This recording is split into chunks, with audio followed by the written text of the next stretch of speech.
Well, good evening, visitors. Welcome to the Australian War Memorial's Last Post ceremony. My name's Richard Cruz, and joining us today from the Royal Australian Air Force is Wing Commander Nathan Close.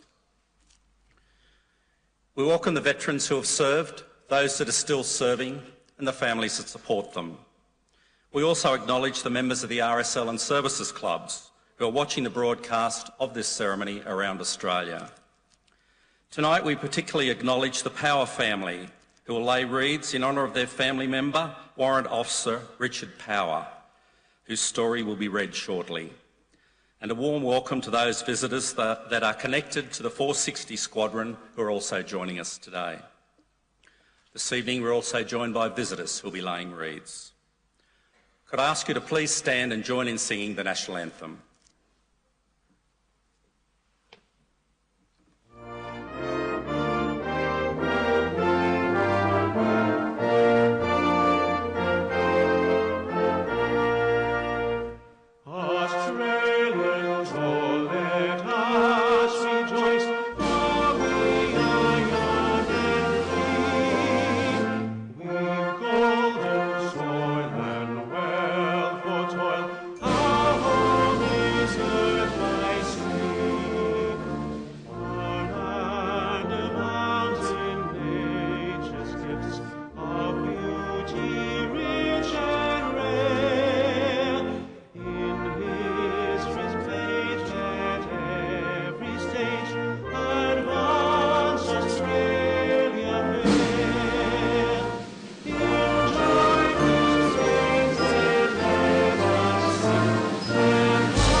The Australian War Memorial was the vision of Charles Bean, Australia's First World War official historian.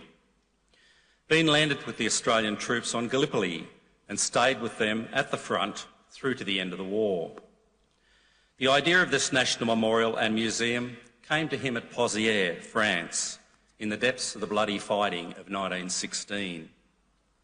Bean's idea was that this would be a place where families, friends, and Australians could mourn their loved ones buried in faraway places. It would also be a place that could help all Australians understand what these men and women had endured and what they had done for us. Bean's vision, to which we remain true, is best expressed as inscribed in the entrance to the memorial's galleries.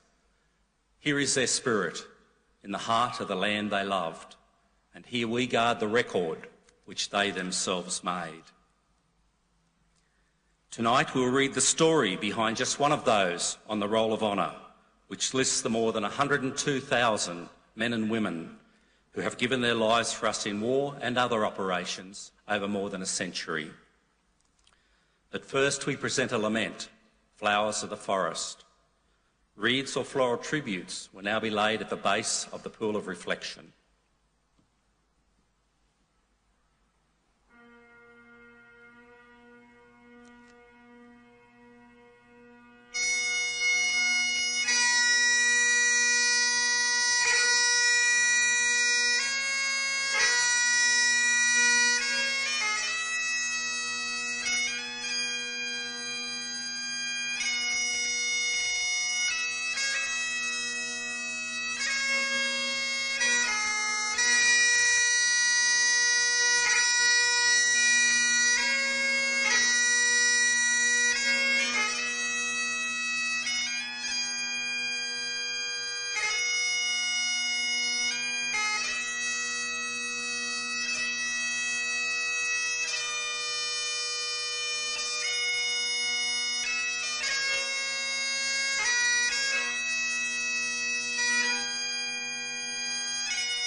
Today we pay tribute to Warrant Officer Richard John Power, who was killed 70 years ago today in 1944 on active service with the Royal Australian Air Force. Born on the 6th of February in the township of Echuca on the Murray River, Richard Power grew up at the family's Barfold estate in central Victoria. One of 5 children, he was the only son. Named after his father, he was known as Jack to his family. His mother died when he was 9 and his sisters were placed in an orphanage while Richard was sent to Xavier College. A keen sportsman, he was a member of the school's first 8 and first 18 Australian rules team. At just 17 years of age, he was invited to train with the Richmond Football Club in Victoria. In September 1941, Power enlisted in the Royal Australian Air Force and soon commenced training as a pilot. During his time training at the No. 4 Service Flying Training School at Geraldton in Western Australia, Power and leading aircraftman Paul Edward Willoughby of Adelaide were flying an Avro Anson aircraft when the engine failed at 600 feet. Both men survived a forced landing. On completion of his training as a pilot, Power embarked for England. As part of the Empire Air Training Scheme, Power was one of almost 27,500 RAF pilots, navigators, wireless operators, gunners and engineers who joined squadrons based in Britain throughout the course of the war. In Britain, he was posted to the Australian No. 460 Squadron. This was the most highly decorated Australian squadron in Bomber Command and the one that suffered the highest number of casualties. Flying Wellingtons and then Avro Lancasters, the squadron lost over 1,000 men, Australians, Britons, Canadians, New Zealanders and South Africans. Almost 600 Australians from 460 Squadron are listed here on the Roll of Honour. In 1943, Power and his crew flew in the Lancaster G for George, currently displayed in Anzac Hall here at the Australian War Memorial. On the 27th of January 1944, 18 Lancasters of 460 Squadron, including the one piloted by Power, took part in a raid on Berlin. 3 of the squadron's aircraft failed to return, including Power's. His was shot down and crashed into a field near the town of Stücken, 25 miles southwest of Berlin.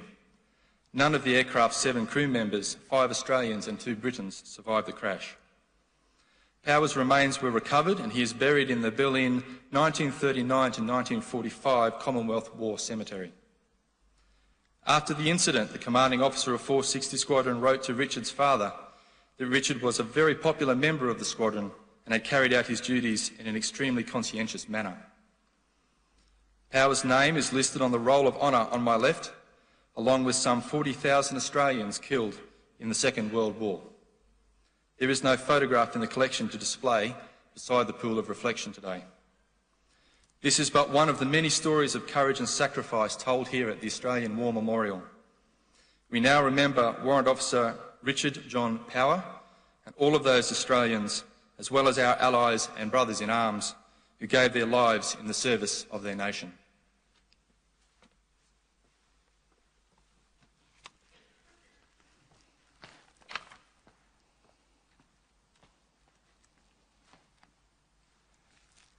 They shall grow not old, as we that are left grow old. Age shall not weary them, nor the years condemn. At the going down of the sun and in the morning, we will remember them.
lest we forget.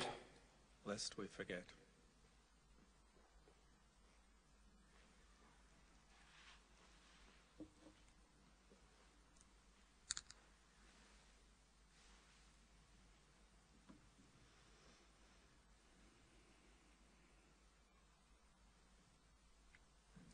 We leave you this evening with the words of the memorial's founder, Charles Bean.